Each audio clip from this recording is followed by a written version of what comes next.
తమిళ రాజకీయాల్లో ప్రస్తుతానికి big twist అని చెప్పొచ్చు. సీఎంగా పళనిస్వామి, డిప్యూటీ సీఎంగా డిఎంకే అధినేత ఉదయనిధి స్టాలిన్ బద్ధ శత్రువులు. 60 సంవత్సరాలు బద్ధ శత్రువులుగా ఉన్నారు.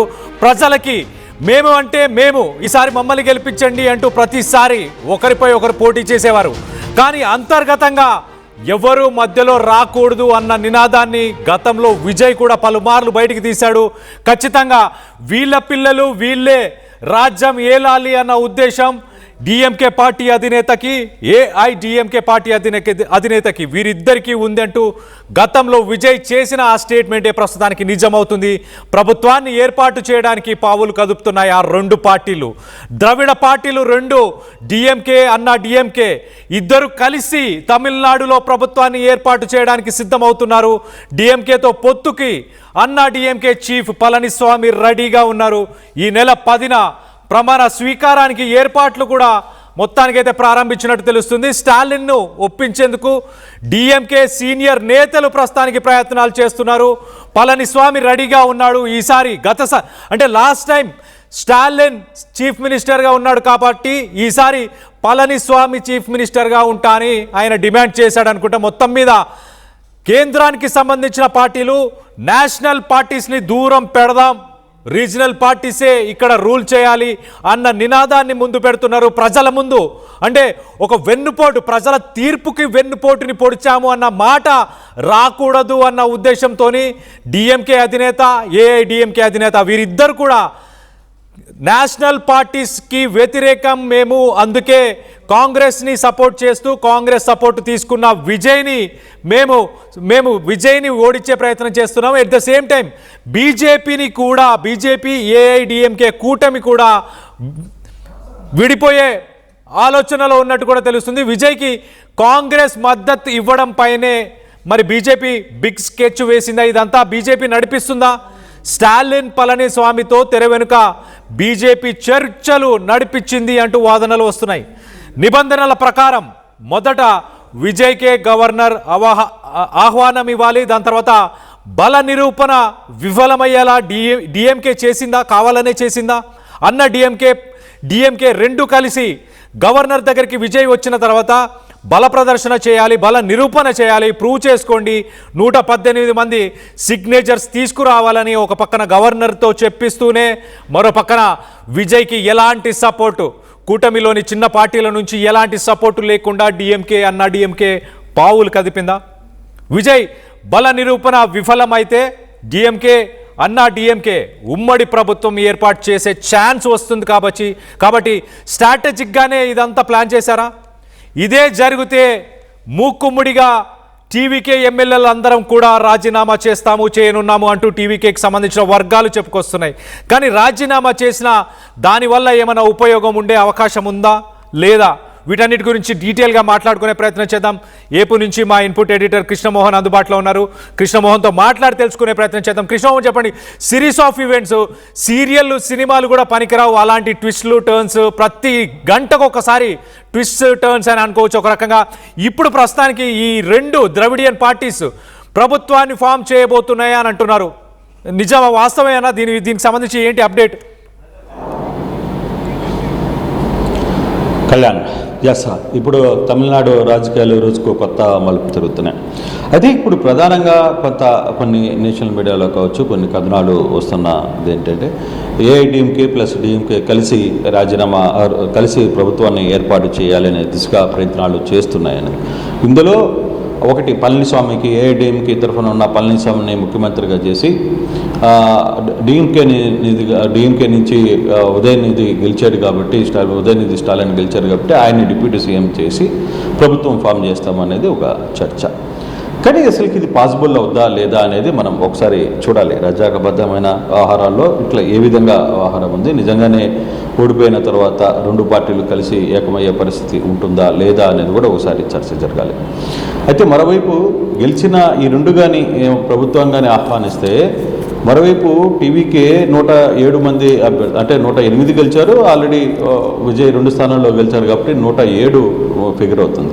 107 ఫిగరు ఖచ్చితంగా ఈ ఫిగర్లో ఎమ్మెల్యేలందరూ కూడా రాజీనామాలు చేస్తారనేది ఒక మరో చర్చ కూడా వస్తుంది. అసలుకి ఇప్పుడు 107 ఎమ్మెల్యేలు సంబంధించిన వ్యవహారం ఒకసారి చూసుకుంటే ఈ ఎమ్మెల్యేలు అసలు ఒత్తే చేయలేదు, ప్రమాణ స్వీకారం చేయలేదు, స్పీకరు పోడియం స్పీకరు నిలబడి వాళ్ళ చేత ప్రమాణ స్వీకారంగా తీసుకోలేదు. వాళ్ళు ఎమ్మెల్యేలుగా పరిగణలోకి ఇంకా ప్రమాణం చేయనప్పుడు వాళ్ళ రాజీనామాలు చేస్తే ఆ రాజీనామాలు ఎవరికి ఇవ్వాలి? గవర్నర్కి దీనికి సంబంధం లేదు. ఒకవేళ రాజీనామాలు 107 మంది ఎమ్మెల్యేలు రాజీనామాలు చేస్తే అక్కడ ఏర్పడ్డ స్పీకర్కి ఇవ్వాల్సిన పరిస్థితి చాలా ఉంటుంది. అసలు ప్రభుత్వమే ఫామ్ చేయలేదు. ఒకవేళ వాళ్ళని పిలిస్తే మేము వీళ్ళని రాజీనామా చేస్తాం, 107 మంది కూడా ఎమ్మెల్యేలు రాజీనామా చేస్తామని టీవీకి నుంచి వస్తున్న ఊహాగానాలు ఏవైతే ఉన్నాయో అది అసలు వీలవుతుందా? గవర్నర్కి దానికి ఏమన్నా సంబంధం ఉందా అనేది మన ఒక చర్చ. ఇప్పుడు గవర్నర్కి సంబంధం చూసుకుంటే గవర్నర్కి ఈ వ్యవహారంలో ఎటువంటి సంబంధం ఉండదు. కారణం ఏంటంటే అసలు ప్రమాణ స్వీకారమే జరగలేదు. కాబట్టి ప్రమాణ స్వీకారం జరిగినప్పుడు ఈ వ్యవహారంలో వాళ్ళు రాజీనామాలు చేసినా అది చెల్లుబాటు అవుతుందా కాదా అనేది మరో చర్చ. అంటే ఇప్పటి వరకు భారతదేశ రాజకీయాల్లో జరుగుతున్న దాంట్లో ఇటువంటి ఊహాగానాలకు సంబంధించి కావచ్చు, లేకపోతే ఇటువంటి చర్యలు ఎప్పుడైనా జరిగాయా గతంలో పాత టైంలో? ఇప్పుడు 76లో ఒకసారి, 91లో ఒకసారి, తర్వాత రాజీవ్ గాంధీకి 108 పూర్తి మెజార్టీ వచ్చిన తర్వాత కూడా ఆయన ప్రభుత్వాన్ని ఆయన పిలవకపోవడంతో ఆయన చరణ్ దాస్ వీళ్ళందరినీ కలుపుకొని అప్పుడు ప్రభుత్వాన్ని ఏర్పాటు చేయడం, ఇటువంటి కొన్ని అంశాలు చాలా క్లియర్గా వస్తున్నాయి. మరోవైపు ప్రధానమంత్రిగా అటల్ బిహారీ వాజ్పేయి ప్రమాణ స్వీకారం చేసిన తర్వాత కూడా ఆయన తన బల నిరూపణలో ఒక ఓటుతో ఆయన ఓడిపోయిన పరిస్థితి కూడా మనం చూసాం. ఇటువంటి సందర్భాలు చాలా ఉన్నాయి. మన ఎగ్జాంపుల్స్ భారతదేశంలో జరిగిన ఎగ్జాంపుల్స్ చాలా ఉన్నాయి. అటువంటి సిచ్యువేషన్ ఇప్పుడు తమిళనాడులో జరగబోతుంది. ఇప్పుడు కలిసే పరిస్థితి ఉంటుందా? ఒకవేళ నిజంగా ముందు ఏఐడిఎంకే దీనికి పొత్తులో ఉండి వాళ్ళిద్దరూ కలిసి తర్వాత పిలవడానికి ఏమైనా ఛాన్స్ ఉందంటే అది ఒక రకమైన యాక్సెప్ట్ గా చూడాలి. పొత్తు ఎలక్షన్ అయిపోయిన తర్వాత జరిగిన రిజల్ట్స్ లో రెండు పార్టీలు వేరువేరుగా ఉన్న రెండు పార్టీలని ఎవరు మద్దతు తీసుకుని ఎలా చేయాలి అనేది ఇంకొక చర్చ కూడా జరుగుతుంది. నిజంగా ఆ ఛాన్సెస్ ఉన్నాయా లేదా అనేది కూడా చూడాలి. ఏఐడిఎంకేకి డిఎంకే పొత్తు ముందు విడివిడిగా పోటీ చేశాయి, వాళ్ళ కూటమి వీళ్ళ కూటమి వేరుగా పోటీ చేశాయి. అయితే ఇప్పుడు కలిసిన తర్వాత ఆ రెండు పార్టీలని ఏ విధంగా గవర్నర్ పిలుస్తారు, మీరిద్దరు కలిసి ఫామ్ చేయండి అని పిలుస్తారు. ఒకవేళ నిజంగా వాళ్ళిద్దరిని కలిసినా కూడా వాళ్ళకి కూడా 108 స్థానాలు మాత్రమే వచ్చే పరిస్థితి అయితే కనబడుతుంది. సో ఇటువంటి సినారియా ఈరోజు తమిళనాడు ఎలక్షన్స్లో చాలా ఆసక్తిగా కనపడుతున్న పరిస్థితి. అయితే దీని వెనకాల బీజేపీ కొంత రోల్ ప్లే చేస్తుంది, చాలా గట్టి రోల్ చేస్తుంది. గవర్నర్ని అడ్డం పెట్టుకుని వ్యవహారం అంతా నడుపుతున్నారు అనేది ఆయన చెప్తున్నారు. కానీ గవర్నర్ కూడా నిన్న చాలా క్లియర్గా ఒక మాట చెప్పారు, నేను 118 మ్యాజిక్ ఫిగర్ కోసమే నేను వెయిట్ చేస్తున్నా. నేను మొదటి పిలుపు ఇచ్చేది విజయ్కి ఇచ్చిన తర్వాతనే విజయ్ తన నిరూపణ చేసుకోకపోతే అప్పుడు చూడాలి. కానీ ఇక్కడ మరో తప్పు గవర్నర్ చేస్తున్న తప్పు, రాజ్యాంగపరంగా జరిగిన తప్పుల్లో గవర్నర్ తరఫున జరుగుతున్న తప్పు అని అంటే రాజకీయ నాయకులు మాట్లాడుతున్నారు, సీనియర్ పార్టీలు కూడా మాట్లాడుతున్నాయి చాలామంది. నువ్వు ముందు ప్రమాణ స్వీకారానికి ఎవరైతే లార్జెస్ట్ నెంబర్ ఉందో వాళ్ళని ప్రమాణ స్వీకారానికి మీరు పిలవాలి. అది పిలిచారా లేదా? దాన్ని ఎందుకు పిలవడంలో మీరు డ్రాప్ అవుతున్నారు. పిలిచిన తర్వాత ఏదైతే బల నిరూపణ జరగాలో ఆ బల నిరూపణ ఎక్కడ జరగాలి? అసెంబ్లీ ఫ్లోర్లో జరగాలి. అసెంబ్లీ ఫ్లోర్లో జరగాల్సిన పరిస్థితిలో ఉన్నప్పుడు అసెంబ్లీ ఫ్లోర్లో ఈ బల నిరూపణని పక్కన పెట్టి ఇక్కడున్న గవర్నర్ బంగ్లాలో మీరు బల నిరూపణ ఎందుకు అడుగుతున్నారు అనేది ఇప్పుడు ప్రశ్న. దానికి ఆయన సమాధానం కూడా ఇచ్చే పరిస్థితి అయితే ఉంది. ఆయన కూడా దానికి ఒక మాట చెప్తున్నాను, నేను ఎగ్జాక్ట్గా సుప్రీంకోర్టు తీర్పు గతంలో వచ్చిన పాత కేసులో వచ్చిన తీర్పులో కూడా అటువంటి తీర్పు ఉంది, నేనేం దాన్ని కాదనడం లేదు. కాకపోతే ఎందుకు 118ని ఖచ్చితంగా అడుగుతున్నానంటే ఆ మ్యాజిక్ ఫిగర్ని మీరు తీసుకొని వస్తే ఆ ఫర్దర్గా జరగబోయే రియాక్షన్స్కి రిప్లికేషన్స్కి నేను బాధ్యుడిని కాదు. ఫర్దర్గా మీరు కానీ బల నిరూపణ చేసుకోలేకపోతే దానివల్ల ఆపద్ధర్మ ముఖ్యమంత్రిగా నేను మరో 2-3 రోజుల్లో మీరు ముఖ్యమంత్రిగా ఉండాల్సిన అపవాదు నేను చేశాననేది వస్తుంది, దాన్ని నేను కాదనడం లేదు అనేది విజయ్ గురించి ఆయన మాట్లాడుతున్నారు. కానీ ఇప్పుడు ఓవరాల్గా తమిళనాడు ఎలక్షన్స్ కానీ తమిళనాడు వ్యవహారంలో చూసుకుంటే ఈరోజు గవర్నర్ అనే ఒక బూచిని పెద్ద ఎత్తున అక్కడ అందరూ కూడా వ్యతిరేకిస్తున్న పరిస్థితిని మనం చూస్తున్నాం. మరోవైపు ఈరోజు కాంగ్రెస్ పిలుపునిచ్చింది కంప్లీట్గా తమిళనాడు గవర్నర్ ఇంటి ముందు ఆందోళన నిరసన చేయాలని అనేది చాలా పెద్ద స్థాయిలో పిలుపునిచ్చింది. దీంట్లో టీవీకే పాల్గొంటుందా లేదా అనేది మరో చర్చ. ఒకవేళ నిజంగానే టీవీకే పాల్గొనే ఒక వ్యవహారం కానీ జరిగితే అది ఏ విధంగా ముందుకు వెళ్తుంది? ఒకవైపు మెరీనా బీచ్ మొత్తం కూడా పెద్ద ఎత్తున పోలీసుల్ని పెట్టిన పరిస్థితి. కారణం ఏంటంటే జల్లికట్టు తరహాలో అక్కడ ఒక నిరసన చేయబోతున్నారు టీవీకే అభిమానులు మెరీనా బీచ్ మొత్తంలో అని. కానీ ఆ మెరీనా బీచ్ దగ్గరికి ఇప్పుడు వరకు అటువంటి సిచ్యువేషన్ అయితే కనపడలేదు. కానీ భారీ ఎత్తున పోలీసుల్ని మోహరించిన పరిస్థితి అయితే కనపడుతుంది. తమిళనాడు ఎలక్షన్స్ రిజల్ట్స్ ఫలితాలు వచ్చిన తర్వాత జరుగుతున్న రాజకీయ పరిణామాలు రోజుకు ఒక్కొక్కటి మారుతున్న పరిస్థితిని చాలా మనం స్పష్టంగా చూస్తున్నాం. చాలా వ్యవహారాలు జరిగిపోతున్నాయి. రోజుకు ఒక డిమాండ్ వస్తుంది, రోజుకు ఒక పొత్తు కనపడుతుంది, రోజుకు ఒక వ్యక్తి కనపడుతున్నారు, రోజుకు ఒక వ్యక్తి తెర మీదకి వచ్చి మాట్లాడే ప్రయత్నం చేస్తున్నారు. కానీ ఈరోజు వాస్తవంగా జరుగుతున్న పరిస్థితుల్లో 11 గంటలకి మరి కాసేపట్లో సిపిఎం క్యాడర్ మొత్తం కూడా ఒక ఈరోజు మీటింగ్ పెట్టుకుంటుంది, స్టేట్ కమిటీతో కలుస్తుంది. 3 గంటలకి సిపిఎం ఒక్కసారి మీరు లైన్ లో అలానే ఉండండి. ఒక్కసారి గతంలో విజయ్ ఈ 2 ద్రవిడ పార్టీల అధినేతలను ఉద్దేశించి ఆ పార్టీలను ఉద్దేశించి ఆయన మాట్లాడిన మాటలు అంటే పవర్ లో ప్రతిసారి మీరన్నా ఉండాలి లేకపోతే మేమన్నా ఉండాలి, మన ఇద్దరమే పవర్ ని పంచుకోవాలి అన్న మాటలు అధినేత అంటే ఇటు డిఎంకే ఏఎండిఏకి ఈ 2 పార్టీల గురించి ఉద్దేశించి విజయ్ మాట్లాడిన మాటలే ప్రస్తుతానికి నిజమవుతున్నాయి. ఇప్పుడు ఆయన ఏం మాట్లాడాడు గతంలో ఒక్కసారి అది కూడా వినే ప్రయత్నం చేద్దాం. ஒன்னு நீ இல்லனா நான் இல்லனா நீ இல்லனா நான். நமக்குள்ள வேற எவனும் நடுவுல வந்துடக்கூடாது. நாம 2 பேரால மட்டும்தான் மக்களை ஈஸியா ஏமாத்த முடியும். இந்த விஜய் வந்ததுனால நமக்கு பொழப்பே போச்சு. மக்கள் வேற அவனை தான் நம்புறாங்க. நாம வெளியே அடிச்சுக்கிற மாதிரி அடிச்சுக்கிட்டாலும் உள்ள நம்மளுடைய டீலிங் பக்காவா இருக்கணும். மக்களோட ஃபீலிங்ஸை பத்திலாம் நமக்கு கவலை இல்லை, நமக்கு டீலிங் தான் முக்கியம். மாத்தி ஆட்சிக்கு வந்துடலாம்னு நினைச்சோம், ஆனா அது நடக்காது போல் இருக்கு. அதனால நீ என்ன பண்ற? எஸ்ஓபின்னு போட்டு ஒரு பக்கம் அவனை தடுத்துரு, இன்னொரு பக்கம் அவன் மேல பழி போட்டு நானும் தடுத்துடுறேன். என்ன ஓகேவா? டீலிங் ஓகேவா? ஓவர். இத பாரு, ஒன்னு நீ இல்லனா நான் இல்லனா நீ இல்லனா நான். நமக்குள்ள வேற எவனும் நடுவுல வந்துடக்கூடாது. నా ఇల్లనా నీ ఇల్లనా నా అంటే నువ్వు లేకపోతే నేను, మనమే ఉండాలి ఖచ్చితంగా. కృష్ణమోహన్ మీరు చెప్పండి, మీకు ఇంకా నాకు తెలిసి మీకు తమిళ్ ఇంకా బాగా అర్థమవుతుంది. మీరు ఒకసారి ఆయన చెప్పిన మాటలు ఒకసారి రిపీట్ చేసే ప్రయత్నం చేయండి తెలుగులో. డెఫినెట్గా ఈ ఎలక్షన్స్ ప్రచారంలో విజయ్ చాలాసార్లు ఇదే వ్యవహారాన్ని మాట్లాడారు.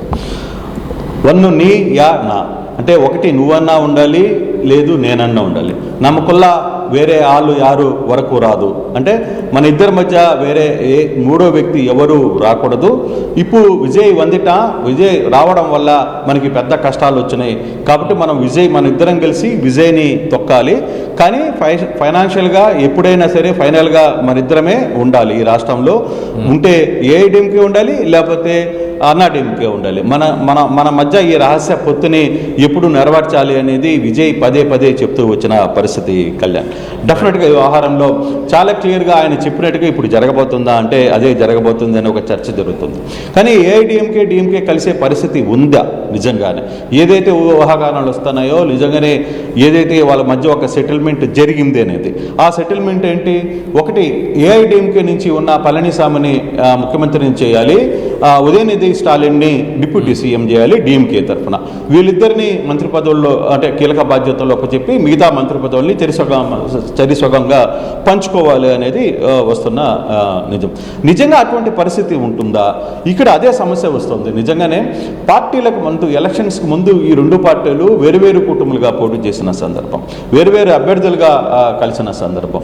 కానీ ఇప్పుడు బయటకు వచ్చే తర్వాత ఎలక్షన్ అయ్యి రిజల్ట్స్ వచ్చిన తర్వాత ఈ 2 పార్టీలని కలిపి ఎవరైతే వేరువేరుగా పోటీ చేసిన 2 కలిపి వాళ్ళని ముఖ్యమంత్రి స్థానంలో కూర్చోబెట్టడానికి గవర్నర్ ఆహ్వానిస్తాడా అంటే దీని వెనకాల బీజేపీ ఉందా? ఇటువంటి జరిగే ఛాన్స్ ఉందా? బహుశా ఇటువంటి ఛాన్స్ ఉండకపోవచ్చు స్టాలిన్ కళ్యాణ్, అటువంటిది జరగవు బేసిక్గా.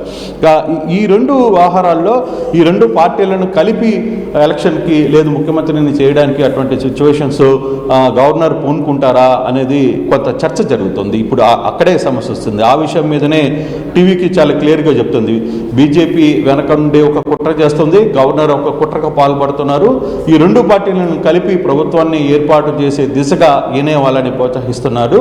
ఆ దిశగా జరిగితే మేమందరం కూడా రాజీనామాలు చేస్తా ఉన్నది. అసలుకి రాజీనామాల సంగతి పక్కన పెడతాం. రాజీనామాల విషయానికి ఇప్పుడు అసలుకి ఓతే తీసుకోలేదు. అంటే వాళ్ళు ప్రమాణ స్వీకారమే బాధ్యతలే తీసుకోలేదు. ముఖ్యమంత్రి ఎమ్మెల్యేలుగా ప్రమాణ బాధ్యతలు తీసుకున్నప్పుడు వాళ్ళు రాజీనామా ఎవరికి ఇవ్వాలి? రాజీనామా గవర్నర్కి ఇస్తే గవర్నర్కి ఏం సంబంధం? అది కుదరదు పని. కాబట్టి ఫస్ట్ పోడియం స్పీకర్తో అయినా సరే వాళ్ళు ఎమ్మెల్యేలుగా ప్రమాణ స్వీకారం చేయాల్సిన పరిస్థితి, అందరూ గెలిచిన అభ్యర్థులందరూ కూడా చేయాల్సిన పరిస్థితి అయితే చాలా స్పష్టంగా ఉంటుంది. కానీ ఇప్పుడు జరుగుతున్న ఈక్వేషన్స్ లేదా ఏఐడిఎంకే పొత్తు అనేది ఎంతవరకు సాధ్యం అనే దాని మీదనే కొంత చర్చ. అందుకే ఇప్పుడు పాత చరిత్రలకంతా వెళ్తున్నారు. అప్పుడు జరిగిన కేసులు ఏంటి, గతంలో జరిగిన కేసు ఏంటి, లేకపోతే అద్వానీ సమయంలో జరిగిన కేసు ఏంటి, రాహుల్ గాంధీని పూర్తి మెజార్టీ వచ్చినప్పుడు ఆయన ఎందుకు గవర్నమెంట్ని ఫామ్ చేయలేకపోయారు, ఇట్లాంటి అంశాలన్నిటిని కూడా తెర మీదకి అప్పుడు వస్తున్నాయి. దాని మీద అప్పుడు జరిగిన కేసెస్ ఏమన్నా ఉన్నాయా, సుప్రీంకోర్టు ఎటువంటి డైరెక్షన్ ఇచ్చింది? సుప్రీంకోర్టు మాత్రం ఒకటి చాలా క్లియర్ అయిన డైరెక్షన్ అయితే ఇచ్చిన పరిస్థితి అయితే మనం చూసుకోవాలి. సుప్రీంకోర్టు ఇచ్చిన డైరెక్షన్లో ఏదైనా బల నిరూపణ జరగాల్సింది 8 మంది జడ్జులు ఇచ్చిన ఒకే సింగిల్ కాలం ఏంటంటే ఏదైనా బల నిరూపణ జరగాలంటే అది అసెంబ్లీ ఫ్లోర్లో మాత్రమే జరగాలి తప్పితే గవర్నర్ల ఇంటి దగ్గర జరగకూడదు అనేది ఒక ఖచ్చితమైన ఆర్డర్ అయితే ఉంది. సో ఆ బేస్ చేసుకునే ఇప్పుడు ఈ వ్యవహారంలో గవర్నరు 118 సంఖ్యాబలాన్ని నాకు చూపించండి అడగడమేలా కొంత దాంట్లో కొంత తిరకాసు ఉంది అనేది ప్రతి ఒక్కరూ మాట్లాడుతున్నారు. ఓవరాల్గా అక్కడ ఉన్న అన్ని పార్టీలు కూడా దాన్ని వ్యతిరేకించిన పరిస్థితి. సిపిఐ సిపిఎంలు కూడా వ్యతిరేకించారు, తర్వాత లెఫ్ట్లు వ్యతిరేకించారు, కమల్ హాసన్ వ్యతిరేకిస్తున్నారు, ఇతర పార్టీలన్నీ కూడా వ్యతిరేకిస్తున్నారు. కాంగ్రెస్ ఈరోజు దీనికి విరుద్ధంగా నిరసన కార్యక్రమానికి పిలిపించిన పరిస్థితి ఉంది. కొంత మాత్రం కొంత ఇబ్బందికరంగానే తమిళనాడులో ఉంది. కానీ ఇప్పుడు ఫైనల్గా టీవీకే భౌత్యం ఈరోజు సాయంత్రం లోపల తేలిపోవాలి. కారణం ఏంటంటే ఒకటి, వాళ్ళు సిపిఐకి సంబంధించిన 11 గంటలకి 11:30కి మీటింగ్ జరగబోతుంది. మరి కాసేపట్లో వాళ్ళు తమ సెంట్రల్ కమిటీ సభ్యులతో కూర్చోబోతున్నారు. 3 గంటలకి సిపిఎం సంబంధించిన నేతలు కూడా వాళ్ళ సెంట్రల్ కమిటీ సభ్యులతో కూర్చోబోతున్నారు. తర్వాత విసికే ఏంది పరిస్థితి, సిబికే పరిస్థితి ఏంటి అనేది ఒకసారి చూడాలి. వాళ్ళు ఏ విధంగా ముందుకు రాబోతున్నారు అనేది కూడా చూడాల్సిన పరిస్థితి అయితే చాలా స్పష్టంగా కనబడుతుంది. కానీ ఈ సాయంత్రానికి అలా విజయ్ యొక్క ప్రమాణ స్వీకారానికి సంబంధించిన వ్యవహారం లేదు పొత్తులకు సంబంధించిన వ్యవహారం ఒక పూర్తి క్లారిటీలోకి ఈరోజు సాయంత్రానికల్లా వచ్చే అవకాశం ఉంది అనేది మనకు తమిళనాడులో ఇప్పుడు జరుగుతున్న పరిస్థితులు. ఇక్కడ ఒకవేళ విజయ్ తను 118 మ్యాజిక్ ఫిగర్ని ప్రూవ్ చేసుకోలేకపోతే గవర్నర్ మిగతా పార్టీస్ని పిలిచి మీరు ఒక కూటమిగా ఏర్పడే ప్రభుత్వాన్ని ఫామ్ చేస్తారా అని అడిగే అవకాశం అయితే ఉందా? అంతే, నెక్స్ట్ ఆప్షన్ లేదు కదా, వేరే ఆప్షన్ లేదు కదా. అప్పుడు హయ్యెస్ట్ ఎవరు వచ్చారు? ఒకవేళ నిజంగానే విజయ్ ప్రమాణ స్వీకారం జరిగి ముఖ్యమంత్రిగా ప్రమాణ స్వీకారం జరిగిన తర్వాత మరో 2 రోజుల్లోనో లేకపోతే 3 రోజుల్లోనో అది గవర్నర్ ఇష్టం. గవర్నర్ చెప్పాలి, అరా బాబు నువ్వు ఈ వారం రోజుల్లో నీ బల పరీక్షను నిరూపించుకోవాలి, 2 రోజుల్లోనే నేను టైం ఇస్తున్నా, లేదా 5 రోజులు టైం ఇస్తున్నా, లేదా ఒక వారం రోజులు టైం ఇస్తున్నా అని చెప్పగలిగేది ఒక గవర్నర్ మాత్రమే. అంతవరకు అది ఏది బల పరీక్ష నిరూపించుకునే దానికి సమయం వరకే గవర్నర్కి అధికారం ఉంటుంది.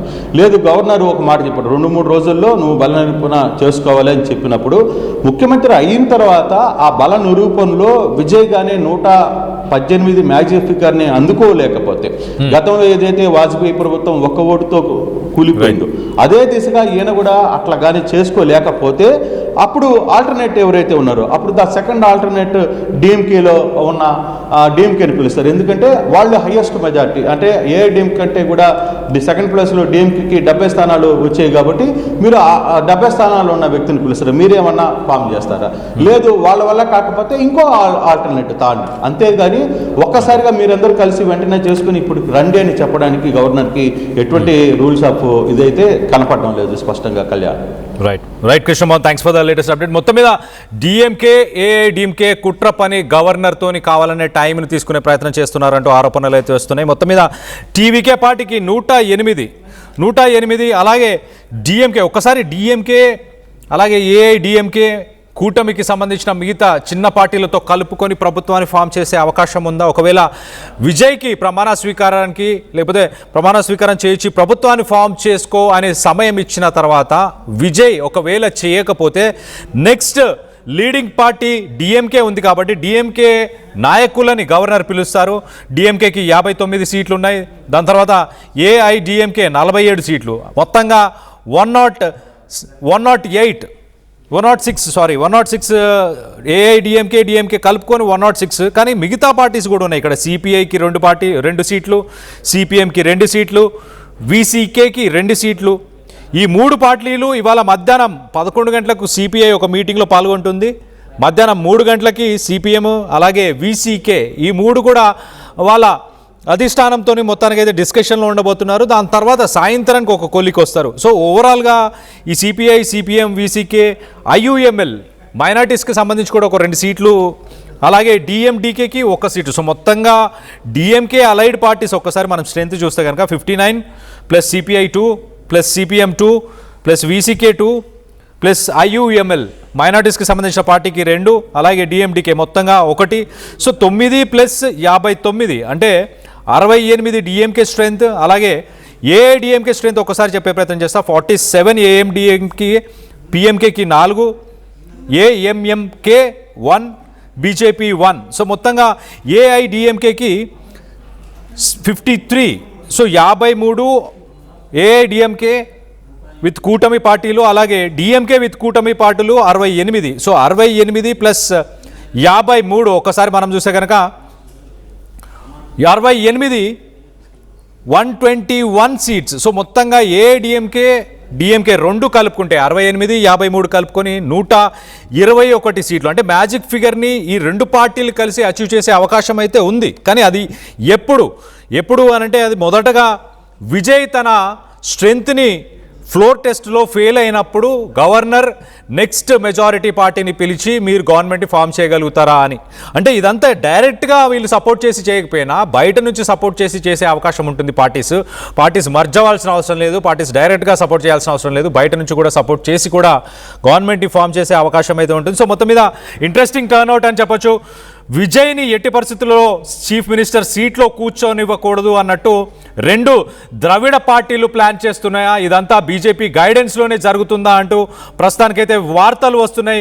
విశ్లేషకులు కూడా చాలా క్లియర్గా అబ్జర్వ్ చేస్తున్నారు. ఈ సాయంత్రానికి ఒక కొలిక్కి వచ్చే అవకాశం ఉన్నట్టు తెలుస్తుంది. దీనికి సంబంధించి మీరేమనుకుంటున్నారు? విజయ్ చీఫ్ మినిస్టర్గా ప్రమాణ స్వీకారం చేసే అవకాశం ఉందా అని భావిస్తున్నారా, లేక డిఎంకే ఏఐడిఎంకే ప్రభుత్వానికి ప్రజలు మద్దతుగా ఉంటారు? ఒకవేళ ఆ 2 పార్టీస్ కలిసి గవర్నమెంట్ని ఫామ్ చేస్తే ప్రజా తీర్పుని వ్యతిరేకించారు, ప్రజా తీర్పుని అపహాస్యం చేశారు అని అనుకుంటారా? ప్రజలు ఏమని భావిస్తారు? ఏఐడిఎంకే డిఎంకే బద్ధ శత్రువులుగా 60 సంవత్సరాలు ఉన్న 2 పార్టీలు కలిసి ప్రభుత్వాన్ని ఫామ్ చేస్తే దానిపైన మీ అభిప్రాయాలు ఏంటనేది కింద కామెంట్ రూపంలో తెలియపరచండి.